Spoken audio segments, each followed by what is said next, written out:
And after him, his son Solomon was the king. And one of the things Solomon did while he was the king was he built the temple, just like God had promised David he was going to do. So after Solomon, his son became king, and this process went on for generation after generation. Well, many, many years later, there was a man named Isaiah, and he was the spiritual advisor to 4 kings, successive kings that were all descendants of King David.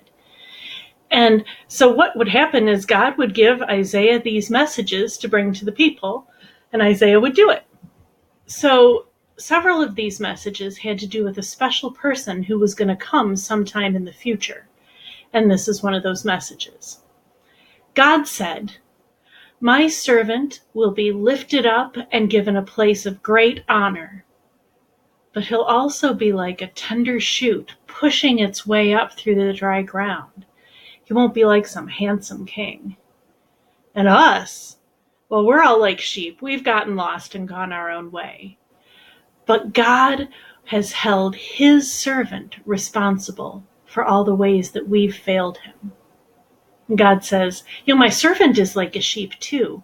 And just like a lamb being led off to be slaughtered doesn't make a sound, my servant will be led off to be executed, and he won't say a word.